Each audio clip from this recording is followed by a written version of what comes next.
Listeners, I'm Robin. This is It's All About Healing podcast. We have a very special guest today that I'm actually really excited to speak to, and it's Dr. Erika La Vella. She is a bariatric surgeon. So tell us a little bit about yourself, Erika. Oh, thank you, Robin. So I'm Erika La Vella. I'm a board certified bariatric surgeon. Bariatric surgery is gastrointestinal operations that induce metabolic changes. We talk about metabolism as what controls hunger, appetite, and also how satisfied we feel from eating. Sometimes the people that I serve will describe never knowing what it's like to feel full, never knowing what it's like to feel satisfied.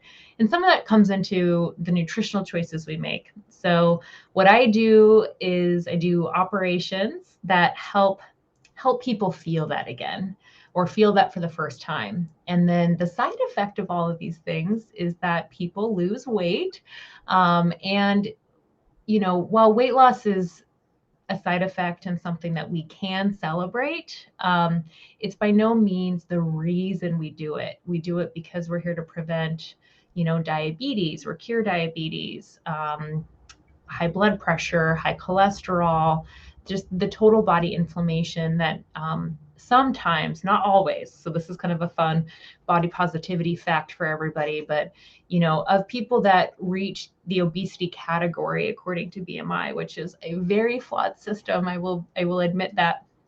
Only about 55% of those people, so about half, actually have inflammatory states in their body that put them at risk for all of these metabolic diseases, the diabetes, the high blood pressure, the high cholesterol. And so while our surgeries are designed to help treat it, they're also designed to help people prevent it, which is pretty nice. So there's also a lot of research suggesting that bariatric surgery can reduce your risk of dying from a complication of type 2 diabetes by 90%, which is awesome. It can also reduce your risk of contracting breast cancer, colon cancer, prostate cancer if you're a male, about 50%. Oh my goodness. So Yeah, it's pretty big health impact. yeah, and then, but see, so you said that it can cure diabetes. I thought once you've had, or once you've been diagnosed with diabetes, there is no getting rid of it. Well, so, and again, cure is kind of like an air quotes kind Hmm. of thing.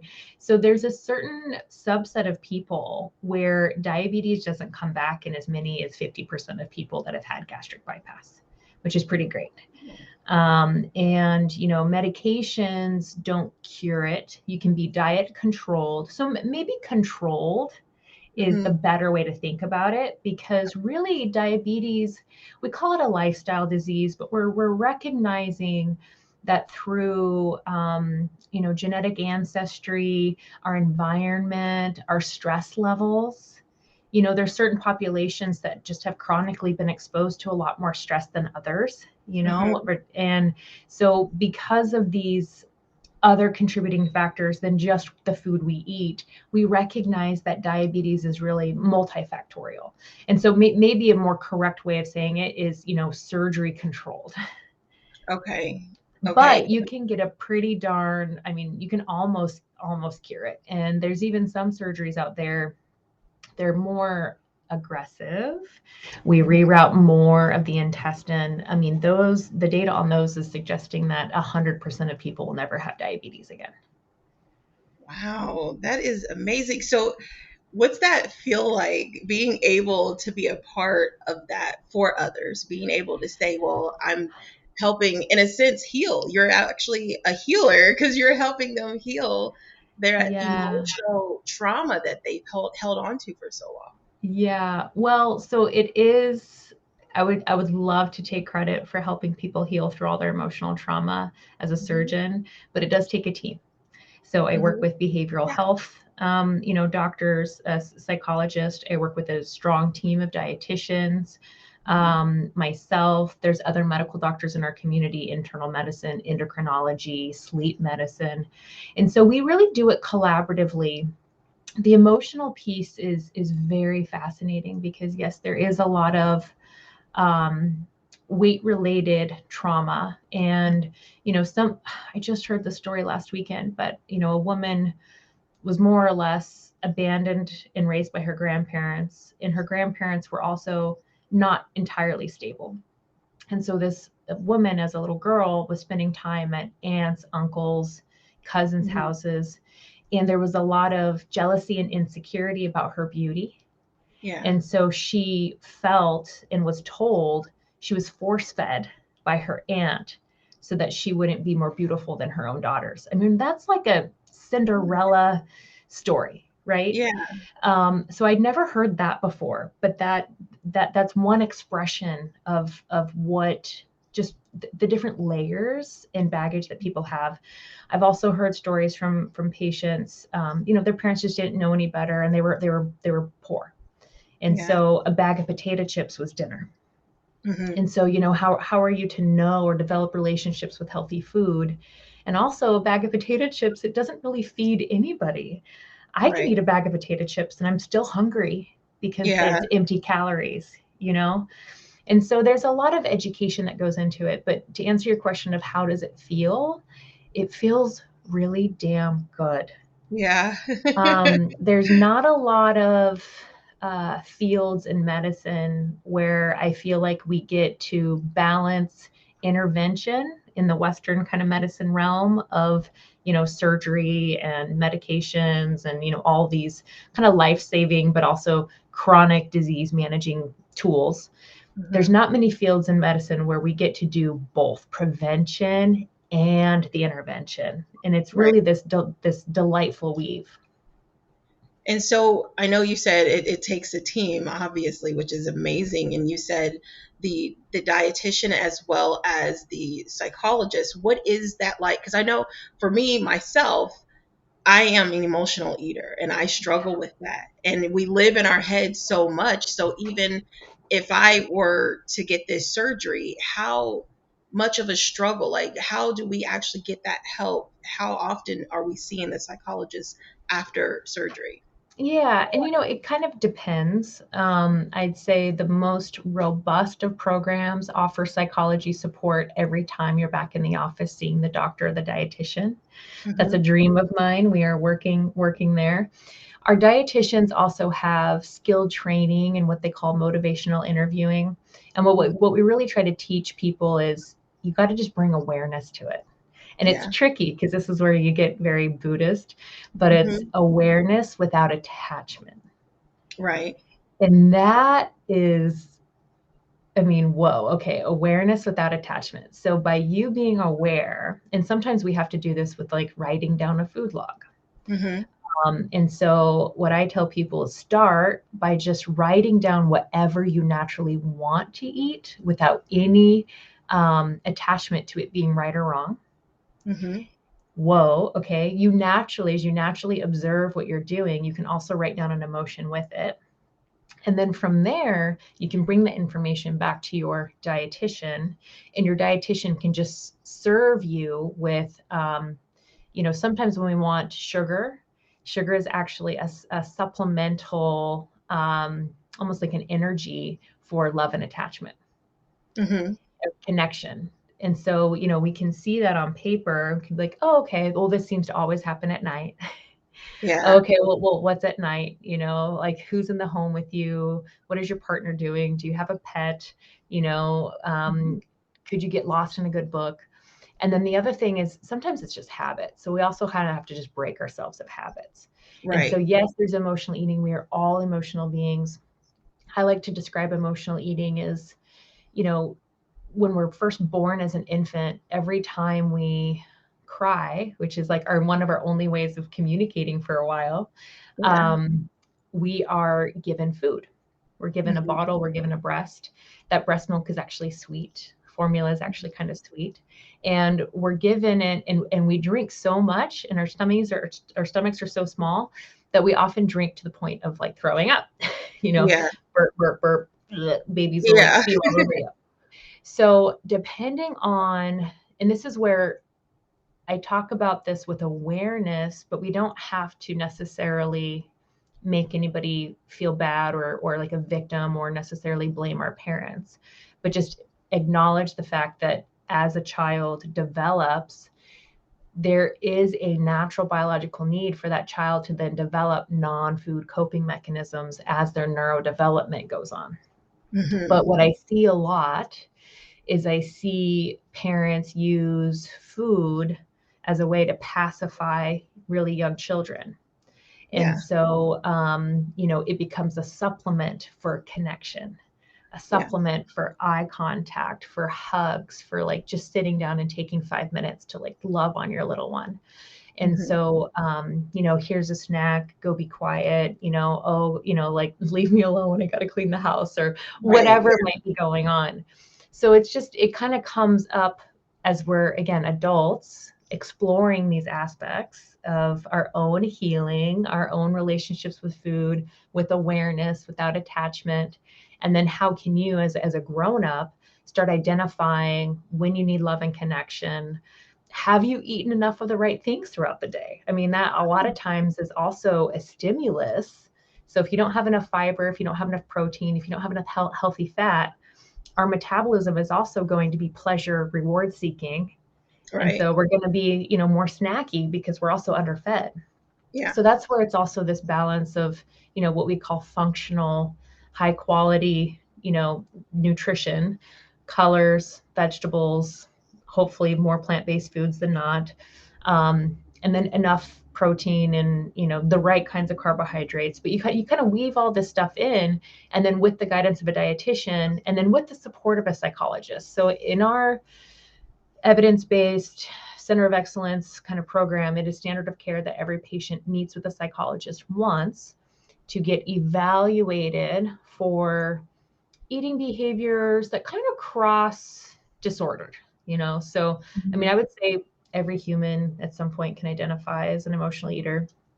Every human at some point, might eat more than what is really necessary in a setting, but the reasons are so variable. And, if there's like an overwhelming pattern of, emotional distress prompts a binge, and even binge, it's a very subjective definition. Mm-hmm. Binge eating is eating to the point of, feeling really uncomfortable in your body or feeling a lot of emotional guilt. Yeah. But the amount and the frequency is very variable. And so, like I said, it's kind of hard for me to give people labels like that. Right. And then I also feel like, big picture, once a person is given a label like that, and then they start to identify with that label, it's also harder for that person to then de-identify from it. So that's where I keep coming Yes. back to attachment, or, awareness without attachment. Yeah. Because I think when we're aware and maybe we're coached through or given some better tools, then hopefully we can maintain our sense of inner alignment and keep pulling ourselves back to where with time those habits just become less and less of an issue, and you feel more wholesome, more guilt-free, more in alignment with, values, goals, choices, all kind of, on the path to what we know creates a healthy body.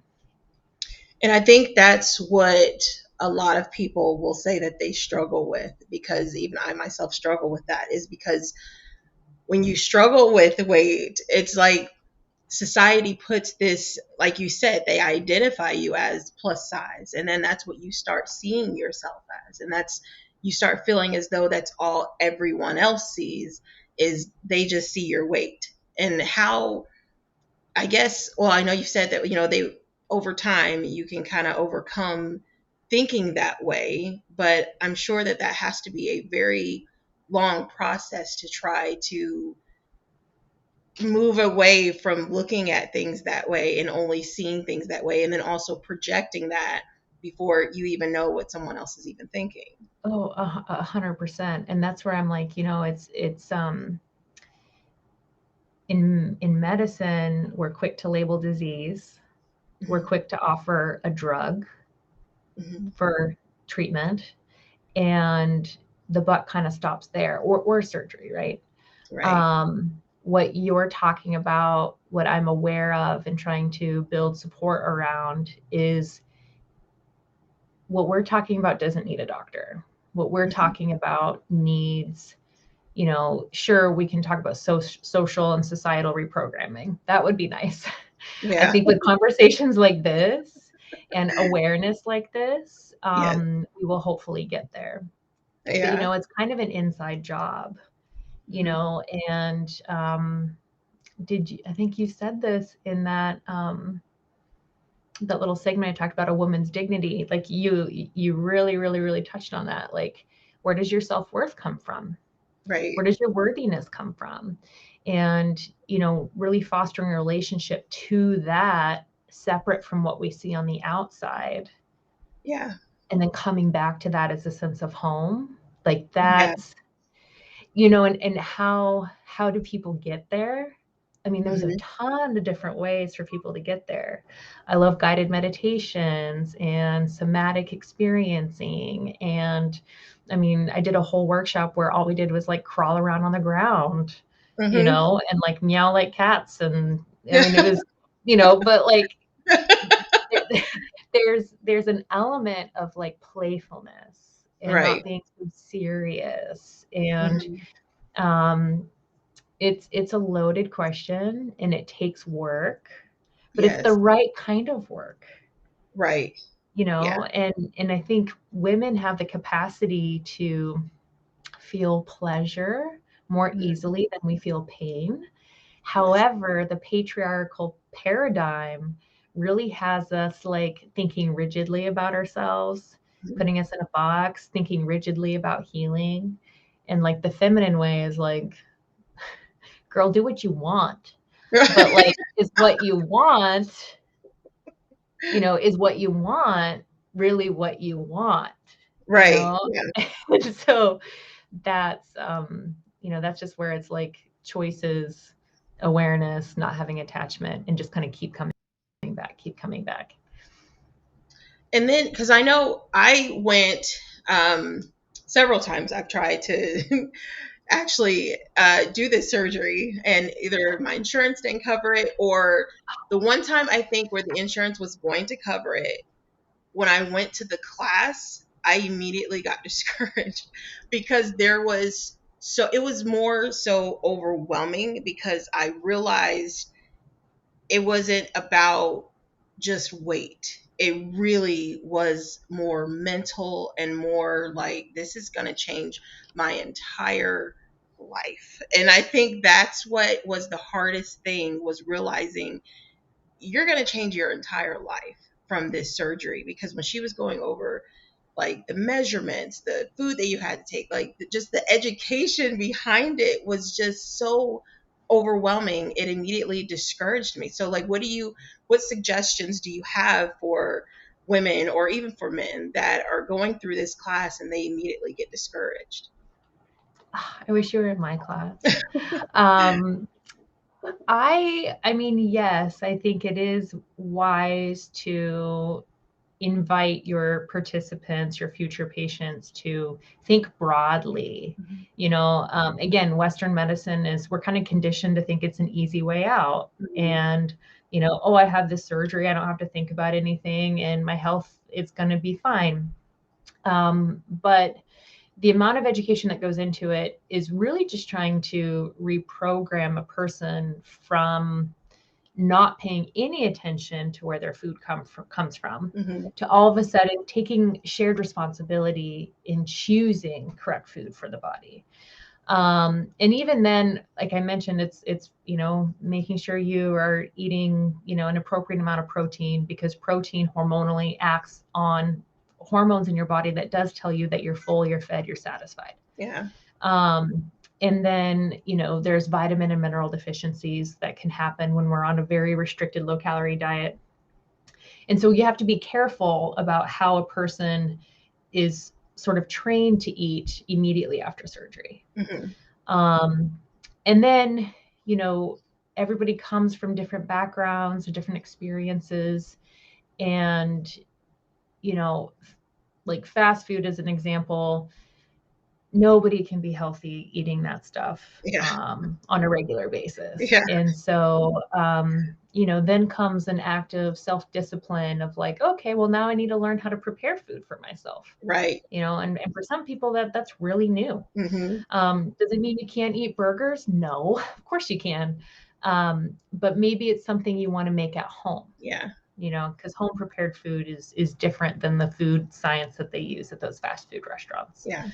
And so I really teach people, yes, that's why it takes time to have surgery. So our program, where I practice clinically, it takes anywhere from 4 to 6 months for people to kind of start the program. And then, with all these different dietitian visits and again, that food log, and then that opportunity Right. to have awareness to, oh, I am an emotional eater. Okay, well, what's going to happen after surgery if I feel these things happen in my life and I want to emotionally eat? Mm-hmm. Well, what are you emotionally eating anyway? Like, what food choices do you go for? Okay, well, what circumstances are there? Okay, well, what habits can we create around this as practice before we have surgery, to better our chances at not a slippery slope. Mm-hmm. The other thing I see a lot is black and white thinking. Yeah. So we're kind of like all or nothing. Mm-hmm. And so this time frame building up to surgery gives people an opportunity to live in the gray area. Yeah. And again, you have support of, people who have this education and teach it to others to guide you and tell you that it's okay. It's okay to have a meal that you didn't feel great about. It's okay to get too busy that maybe you skipped a meal. It's okay to have like days and moments where we do that. But then how can we support a person to bring them back to that center line of alignment? Surgery is really safe. Our surgeries are now safer than an elective gallbladder surgery. Mm-hmm. And the reason they're that safe is because we actively engage with people on physical activity. Yeah. Can you walk this long a day? Okay, great. Can you do it without chest pain or heart discomfort, heart pain, chest pain, or shortness of breath? Yeah. So that shows that you have a healthy heart and you have healthy lungs. And if you have a healthy heart, you have healthy lungs, the likelihood of you actually dying in surgery from a heart problem is next to zero. And so then we can take away those fears. And then after surgery, I think you asked how often do people get support after surgery? Mm-hmm. I think it just depends on the program, but my program, they see the surgeon, or I have a physician assistant that I work with. So they see myself or my physician assistant every 6 weeks for the first 6 months. Mm-hmm. And then we just double that. So then it's 3 months and then it's 6 months. And we like to see people at least once a year. Okay. Because weight regain is a real thing. So just because we have bariatric surgery doesn't mean magically our metabolism's fixed and we never have to worry about weight problems again. Yeah. In the first year, it's quite easy for almost anybody to lose weight because of the restriction and those new hormonal kind of changes that a person feels. Yeah. Sometimes it can take 18 months, so a year and a half after surgery, before those feelings start to wane. And I say they start to wane as in usually by that time, people don't feel as much restriction anymore. Mm-hmm. So unless you're still sort of being mindful and tracking, what you're eating and what you're physically doing, Mm-hmm. even something as small as like a Starbucks coffee a day, Yeah. every day for a year, extra than what your body is really capable of burning, Yeah. can be a 10 to 20 pound weight gain. Wow. And so Yes. that's where it's like, I know. So that's where it's like, and again, where are you happy? Where do you feel good? Mm-hmm. What sort of daily, movement exercises do you like to do? And, that's where we can get really nerdy with the science. We can calculate what your physical activity level is. We can calculate how tall you are. Based on your age, we have a general recommendation for about what your calorie count should be. And then it's not just calories, though, it's the quality of your diet. So that's where, you can eat as many leafy green vegetables as you want. It's not going to count against anything in terms of calorie count or anything like that. And so that's where I'm like in my nutrition programs online, because I feel like the way that myself and my dietitian, my co-founder of Art of Bariatrics, approach this is something that, our insurance-based models in the clinic, it just doesn't have the same sort of like potency. Mm-hmm. It's kind of a barrier, really. These one-on-one clinic visits, and how much time people need to really envelop themselves in these Yeah. other aspects of healing, it doesn't really meet a diagnosis that we can bill to your insurance for. Okay. Okay. If that makes sense. Yeah. I had another question. So I know in the beginning they say during this that what is it, that 4 to 6 months they want their patients to also lose 30 pounds prior to the surgery. Why is that? So my program, we don't stop, or we don't call it 30 pounds per se. Mm-hmm. It is recommended that some weight loss before surgery is advantageous, because different people have different ways that they store body fat. Mm-hmm. I would say people who have diabetes, people who have high cholesterol. And again, you kind of have to monitor your diet to really know where you are in terms of, are you eating a lot of carbohydrates in excess? So the goal, the healthiest of metabolisms, are ones that they eat enough during the day, and then overnight, as they're fasting and exercising throughout the next day, Mm-hmm. their stores are empty. Okay. So you want to fill your body up, and then you want to empty it out. Fill it up, empty it out. And that's how we stay weight neutral. Mm-hmm. And we store energy in our liver, and we store it in our muscle. Okay. So that's why lifting weights is actually a really beneficial activity for everybody, especially as we get older, especially for women as we get older. At age 50, our muscle mass just starts declining. Mm-hmm. And so our ability to actually feel strong by, weightlifting, we can really slow down that process and keep our metabolism higher. So we say 5%. So 5% of whatever your current body weight is, that might be 30 pounds, that might be 50, that Mm-hmm. might be 12. Right. But that 5% weight loss goal means that it puts you in a lower risk category from a surgical complication, because the liver stores that extra carbohydrate. And sometimes a lot of people might have a diagnosis of fatty liver disease. And so the bigger the liver, the carbohydrate, all extra carbohydrate gets converted to fat eventually if it doesn't get used by the body quickly. Mm-hmm. And so losing weight, the liver is one of the first organs to shrink. Okay. And so the smaller the liver, the safer the surgery is. Oh, okay. That makes sense. Yeah. That makes And then additionally, we have so many good options these days. So in my clinical practice, we teamed up with an endocrinologist who's also double boarded in what we call obesity medicine. And so we're not afraid to help people lose that weight before surgery with the use of some of these weight loss medications. And it's a whole variety of options. Some of them are more new and more expensive, but others have been around a long time, and most of them just act as an appetite suppressant, usually based on the same sort of hormonal mechanisms that our same surgery works on. And then also after surgery, say somebody, oh my gosh, I tell this story sometimes because it just paints such a clear picture of how vulnerable people are genetically.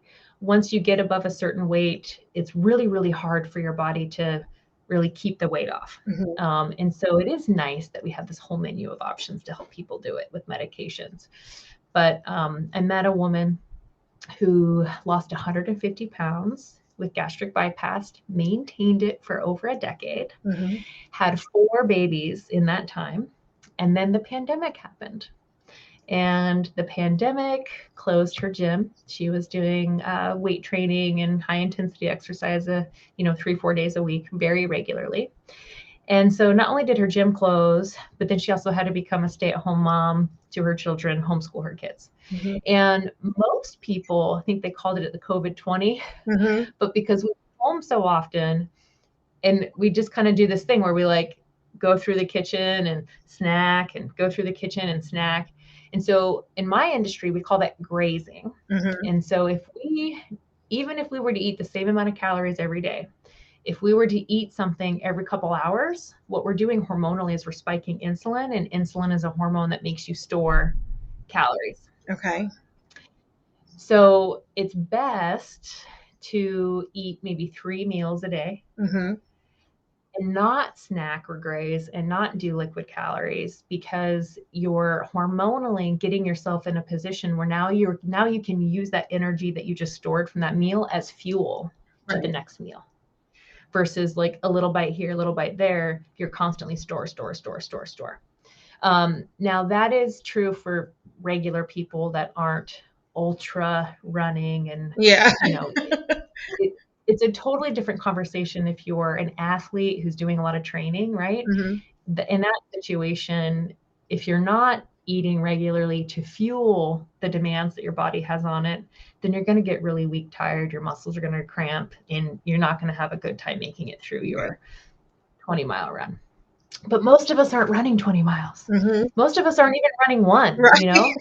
And so it's like, it's funny. I mean, there's intermittent fasting, there's all sorts of different things, but every single one of these concepts revolves around energy intake. Mm-hmm. And I love the word energy intake, by the way, Yeah. because we are taking energy all the time. Uh-huh. And then, okay, good. Now our energy stores are topped up. When do I need to refuel? Right. Not for a while, but it's really contingent upon, again, your activity level, how much energy do you already have stored in your body, Mm-hmm. and then different people, so there's really a new wave of, medicine, nutrition care. They call it precision health. And they're really trying to individualize these recommendations so that each individual can have a more optimal result. Yeah. And I will say medicine's kind of lagging behind here, but I think with the right supportive, uh, colleagues or doctors, whoever you're surrounding yourself with, if they understand some of these concepts, they can kind of work with you on how to achieve your individual goals. And what about the patients who opt to have the medical weight loss? I think what are those, just that, does that consist of Yeah. shakes? So like I said, there's really novel new medicines out, Mm-hmm. and they act on a hormone called glucagon-like peptide 1. Mm-hmm. And this same hormone is also affected by our bariatric surgeries. So it's secreted in the stomach. And when we do a gastric bypass or a sleeve gastrectomy, there are other bariatric surgeries out there, but those are the two safest, most commonly performed operations in the country and worldwide. The effect is I feel full off less food. Mm-hmm. I feel more satisfied off less food, and I don't feel hungry. Okay. And so because of that, we're inducing a person's ability to follow a lower calorie diet Mm-hmm. successfully. And so these medicines operate in the same way. We don't know yet, because they're so new, how long a person can take them. But I will tell you, for the last probably 3 or 4 years, they have been used exclusively in patients with type 2 diabetes. Mm-hmm. And these patients have been on them for that long, and they've been able to lose weight and maintain it on the medicine. Okay. Now, as soon as the medicine is taken away, that hormone response kind of comes back, Oh and you no. can have what's called a rebound sort of adventure. And so that, I think that's where the future of, bariatric surgery or metabolic health is really going to be, using those two things as tools. Because as I was sharing, that woman that lost 150 pounds and maintained it 10 years later, well, she gained about 100 of it back in 2 years with the pandemic, Mm-hmm. being at home, not exercising. And I think that just speaks to the vulnerability of how an abrupt change in lifestyle, emotional environment. So, I mean, talk about craving social interaction. Right. This woman shared with me that like the baristas at Starbucks became her friends. Yeah. And so, the only thing we could do was like go out to eat in these sort of like drive-through kind of scenarios. Mm-hmm. And so, she was like, yeah, so, having my one latte a day, in the context of me doing all those other healthy things was fine. Yeah. But me doing it without those healthy things, or me doing it emotionally for connection, sometimes twice a day, here I am 100 pounds later. Yeah. And so in that scenario, can somebody have bariatric surgery again? Very, very poor success rate. We really can't make the stomach too much smaller. We can't reroute more intestine without nutritionally compromising people. So that's where it's something I want to celebrate. We always have weight loss medications long term. Okay. And so really best practice is, somebody qualifies for bariatric surgery. Hopefully you have insurance coverage for it. And then, you go through the program, you learn, you practice. You only have surgery when you fully feel ready. After surgery, we call it the honeymoon period. It's actually pretty easy. Mm-hmm. You don't feel hungry. You don't, 90% of people don't feel hungry. And then the meal plan is very straightforward. I mean, you really eat little food, you start taking vitamins, you drink your water. Every month, you're able to eat just a little bit more, which is good. I think sometimes people have it feared that they're never going to be able to eat again and they can't never eat that. Yeah. And, then there's people grieve. They're like, oh, Yeah. the reality is you're going to be able to eat anything you want. Mm-hmm. It's just, it might not feel good to do it before a certain point. Okay. So usually it takes a year. A year after surgery is when people can eat most things. Mm-hmm. You might not be able to eat a corn dog from the fair Yeah. without getting a tummy ache, but you can probably have a bite. Mm-hmm. I mean, you can think about whatever your most favorite nostalgic childhood thing is. You can have anything in moderation. Yeah. You just might get a tummy ache from it, And so knowing that nothing is gone forever, everything is available in moderation, I think it gives people a little more peace. But also whatever people are doing about a year out, now you're in maintenance mode. Yeah. And so, that's when you don't want to not see the dietitian. You want to keep seeing the dietitian. You want to keep having that accountability. You want to keep tracking. Yeah. Because people are really vulnerable between that 1 and 2 year mark. The first year was so easy, and then they kind of forget to pay attention, and then it's really easy for some weight regain to happen. So if weight regain does happen, don't feel like a failure. It happens to almost everybody. Don't feel shameful. Keep going to your program and finding, weight loss support, because it's just a lifelong journey. Yes. And I think that's what is like gets people mentally is it's lifelong. Like you have to do it for the rest of your life. And that can be discouraging. But again, it's like, so I have a gentleman in my practice. He had a sleeve, and I think he's 5 years out now, and he's lost and maintained 120 pounds. Oh, wow. And he comes in for his post-op or his follow-up appointment. He's like, Doc, I got to be honest with you. I haven't changed a thing. Uh-huh. I just eat half of what I used to. Oh, and I'm like, good. yes. Thank you. Of course, in my nutrition program, we preach vegetables, fiber, low glycemic vegetables. I mean, we want people to eat as much nutritional quality as they can. And again, when people tell me that they feel hungry, I'm like, well, you can eat a cup of broccoli. Mm-hmm. Sure, a cup of steamed broccoli is pretty boring, but I mean, you can add it to anything. You can add leafy greens, you can add carrots, there's so many really high nutritional quality foods that are basically, and I'll borrow Weight Watchers, they're 0 points. They count against you in no way. Yeah. If you're hungry, add that in. Right. Get full on real food, and you will not gain weight. Like you will feel healthy, you will feel stronger, your digestion will work better. You'll be pooping like a champ. Like you'll be, come on, But this guy was hilarious. He was just like, Doc, I changed nothing. And I'm like, I go, okay. And then, we check his labs, and, his folate's a little bit low, and he's taking his vitamins. I'm like, well, you could just eat a cup of spinach a day. And he's just like, oh, yeah. So there's an element of picky eating, and again, that comes into food trauma as well. So many people are like, my stepdad's a perfect example. He doesn't listen to podcasts, so hopefully he doesn't know I'm picking on him. But, he was raised in an environment where, and I have total sympathy now because of what we went through with COVID. But, his mother went through many other infectious diseases in like pandemic style kind of things. And so she would wipe down milk cartons with bleach and warm water. She would boil everything. I mean, they had a garden, but he never ate fresh. Yeah. Everything was like boiled and cooked in a really unappetizing kind of way.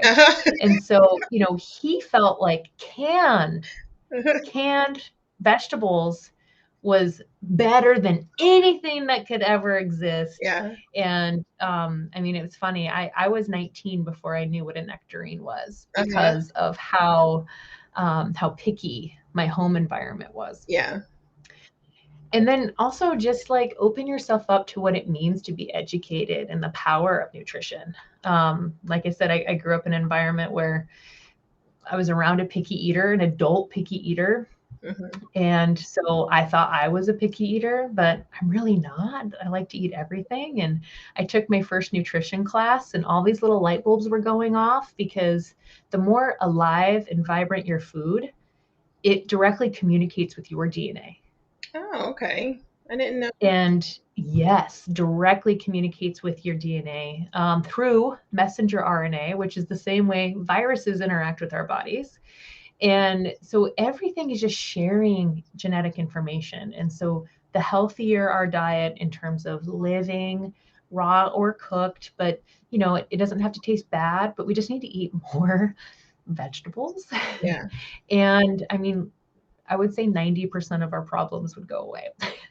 And then, so another question, someone like myself, as far as being a candidate for this surgery, I know me with my kidneys, they aren't the greatest. I'm prone to kidney stones. So dehydration after the surgery is a major risk for me. How is it? Because I know you have to drink so many ounces of water, like right after that surgery. Is that even, can you even do that? Can you even drink that much water after that surgery? Yeah, I'll say results may vary. Some people, and again, it just depends on how strong that hormonal effect is. You don't feel hungry, you don't feel thirsty either. Yeah.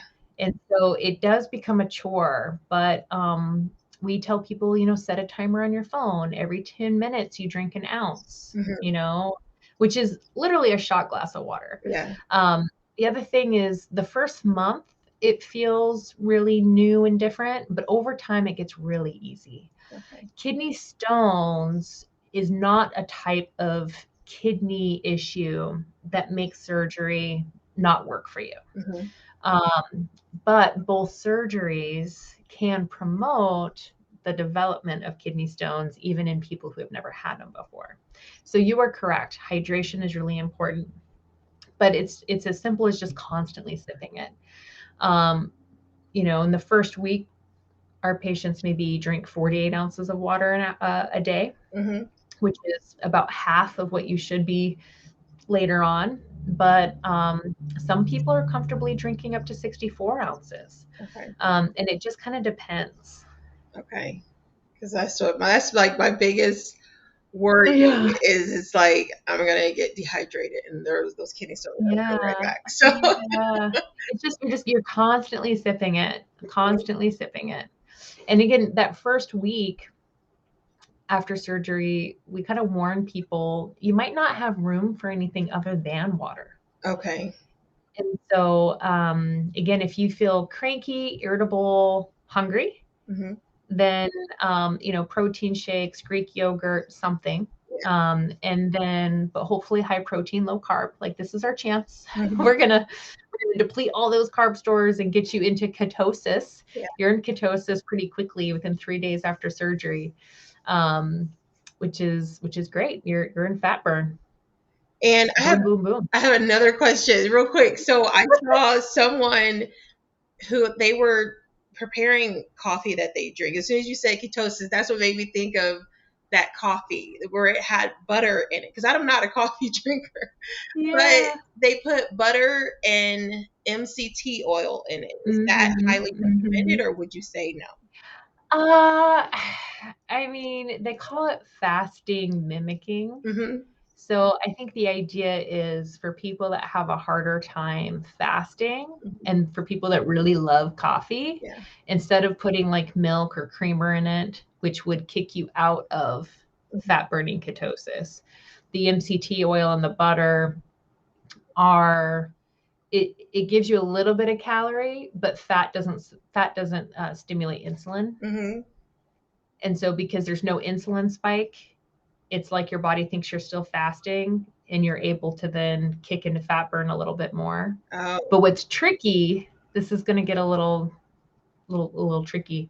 Women are really sensitive to the cortisol response, which is kind of your stress hormone. It naturally peaks around 4 or 5 in the morning and peaks again around 4 in the afternoon. It's what tells us we're awake and gets us out of bed. And, Mm-hmm. it's the opposite of sleep, Yeah. is to have this hormone active.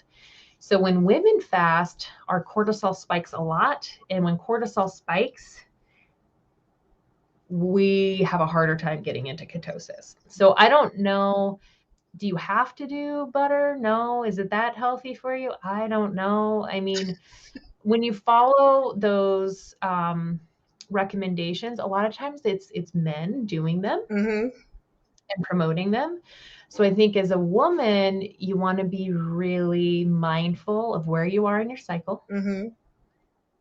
because we change every single day. Every week we're different. We have different metabolic potential week by week based on where we are in our cycle. Yeah.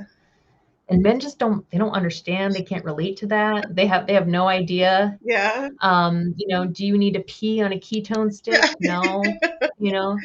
Um, and then I've also seen very intelligent doctor women who care a lot about women's hormones and care a lot about nutrition put themselves through a typical ketosis protocol, drinking the MCT oil, eating a high fat diet, low carb diet, and they gain weight. Oh. And they're like, I don't know, this isn't for me. Yeah.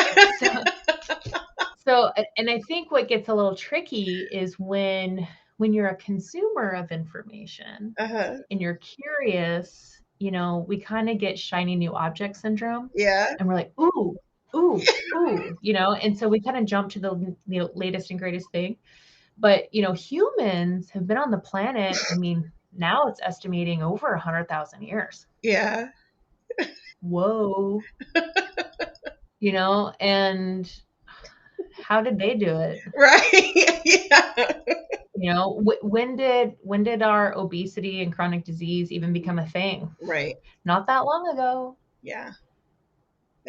So I think the basics matter more, which is good sleep, clean water, exercising. We used to just have to do a lot of manual labor. Now we get to do it for fun, Yeah.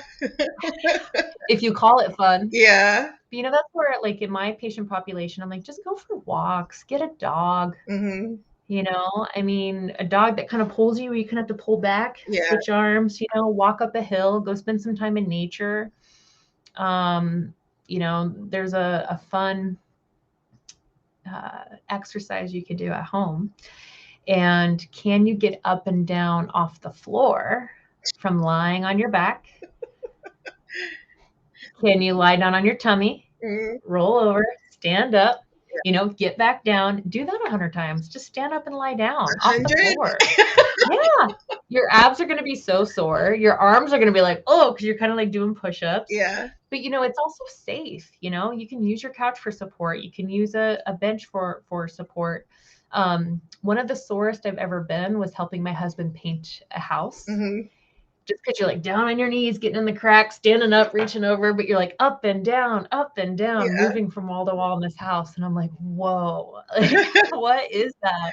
That is functional movement. Right. Okay. Women going and collecting water and carrying a big basket of water, and then they got a baby strapped to their back. Right. We're strong beings. And so if we aren't pushing ourselves in that way, then we're also not growing the muscle, which doesn't increase our metabolism. It's all the things. Wow, you don't even think about things like that. Think of when you just said they had a baby strapped on their back carrying the water on their head. Like that's how we used to have to do. And it's just you don't think about things like that. Yeah.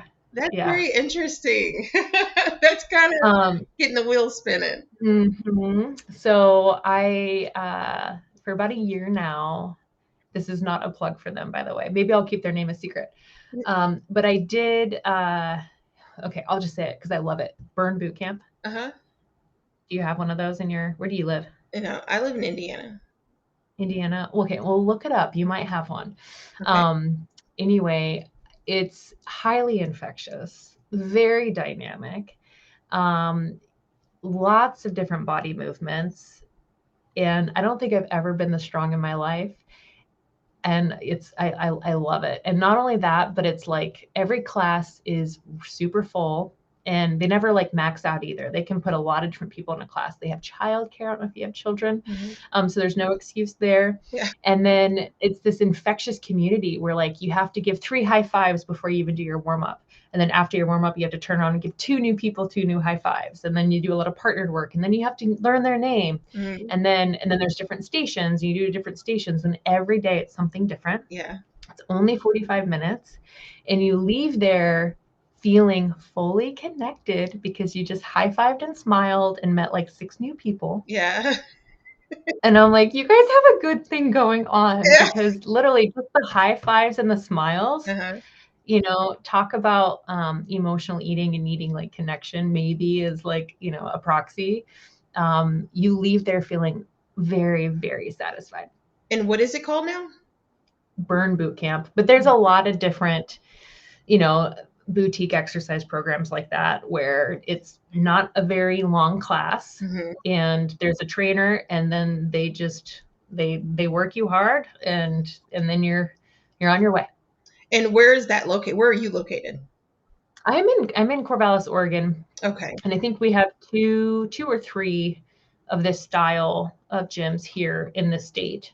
But yeah, they're franchise. They're all over the country. There's a lot of different options. And how often do you do that? How often do you go? I do it 4 to 5 days a week. Do you? I love it. Yeah. I love it. I get cranky if I don't get to go. Yeah. Well, out of all the things that you can think of, any piece of advice or information that you can give the listeners, what would it be? I think, we touched briefly on like societal reprogramming. It's going to be a long time before we really just treat people like humans. I hope we're there. But know that no matter where you are on your healing journey, whatever you think you're healing from, like you are human and there are so many people that are sharing your same experience. And with that, take that personalized approach. Really lean into what makes you you. What do you like? Follow your joy. And if you're following your joy, you're going to be on the right track. Absolutely. I like that a lot. And how can all the listeners and viewers get a hold of you? Yes. So I'm, like I said, Erika La Vella, Art of Bariatrics at gmail.com, Art of Bariatrics on Instagram, Art of Bariatrics on Facebook. And I also have a website, artofbariatrics.com. We do group nutrition programs, online courses and education. And like I said, we're kind of working on this more personalized approach, knowing that everybody is an individual and can benefit from that. But yeah, go ahead if you are considering bariatric surgery or have already had bariatric surgery. We're really, all these things that I touched on today, we're really trying to build a supportive community around it because, well, I spoke to the integrity of my program. I know that what exists out there, sometimes people just don't have the resources or the time to have all of those things available to them. And so what we've done is we've really taken what we do here in clinical practice and we've put it out there on an online environment. So, a lot of people without insurance will surrender and go to Mexico for surgery, which is not, I'm not here to say it's good or bad, but you likely only meet with a dietitian once. Maybe you just get a printout and then you're kind of left to your own devices. Yeah. And what I kept talking about today is like to reprogram your brain and your body to work synergistically together. You're going to want a really educated professional on the other side, guiding you every step of the way, not only to offer guidance, but also to offer that unyielding support. Absolutely. Because there is no such thing as perfection. There's no one size fits all approach. And a lot of times at the end of the day, you just need somebody to tell you that you're doing all right. That really is. That goes a long way. And I agree with that 100%. Yeah. So that's what Art of Bariatrics is about. And for anybody who listens to today's podcast on our shop, all you have to do is enter the podcast or the discount code podcast20 and you'll get 20% off of all of our services. Nice. And I will also add that in the description below to make sure that that promo code is in there. Other than that, do you have anything else to add? I don't know. I feel like I talked a lot today. No, it was very informative. So I really definitely appreciate it so much. I feel like your listeners got a solid info class. Absolutely. I agree 100%. But again, thank you so much, Dr. La Vella. You're welcome. Thank you, Robin. No problem. Everyone, again, this is It's All About Healing podcast. Everyone, stay blessed.